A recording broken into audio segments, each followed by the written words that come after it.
Welcome back. When we read our Bibles, we see the Word of God broken into chapters and verses. Those divisions are actually man-made divisions. They were added after the fact. For example, the book of James, which we have been considering recently, was not written as a book with chapters. Rather, it was a letter written by James to the 12 tribes which are scattered abroad, which we see in chapter 1, verse 1.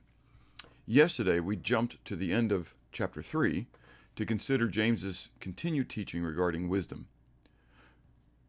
For in James 1:5, we're exhorted, if any of you lack wisdom, let him ask of God, who gives to all liberally and without reproach, and it will be given to him.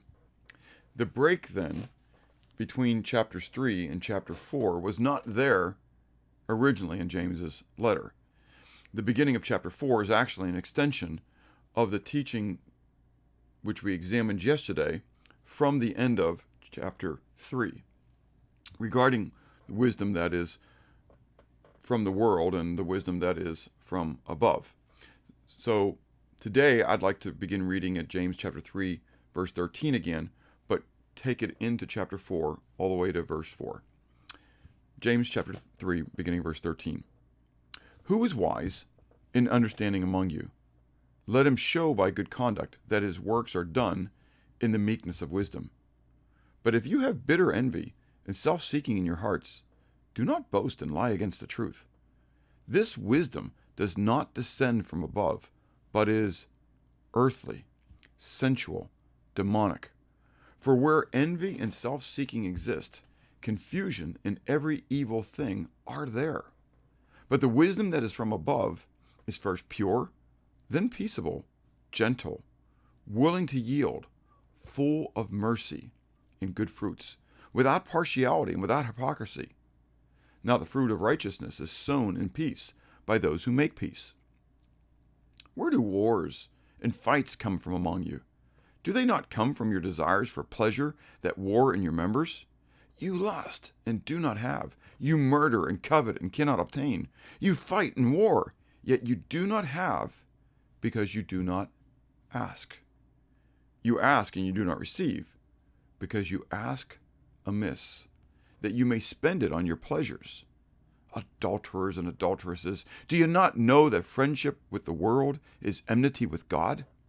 Whoever therefore wants to be a friend of the world makes himself an enemy of God. James reminds us of Jesus' teaching in Matthew 7, verse 7 and 8. Ask, and it will be given to you. Seek, and you will find. Knock, and it will be opened to you. For everyone who asks receives, and he who seeks finds. And to him who knocks, it will be opened. James says, you have not because you ask not. However, James adds a caveat. You do not receive because you ask amiss, that you may spend it on your pleasures. Many times our prayers are not answered because they are selfish, self-centered, self-focused in nature. Our requests many times exhibit the influence of worldly wisdom in our lives. This is an important point, for as James then states, do you not know that friendship with the world is enmity with God? If you want to gravitate, if you would, toward the world in its wisdom, in its teaching, then you make yourself an enemy of God.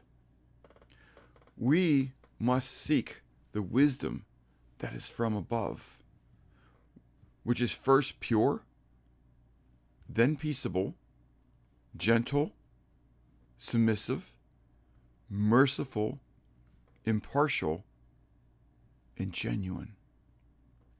If you haven't been seeking those things, are you willing to begin today? If you realize that you have been more self-focused and self-centered, more fleshly, sensual, earthly in your desires and requests? Are you willing to confess that and to change?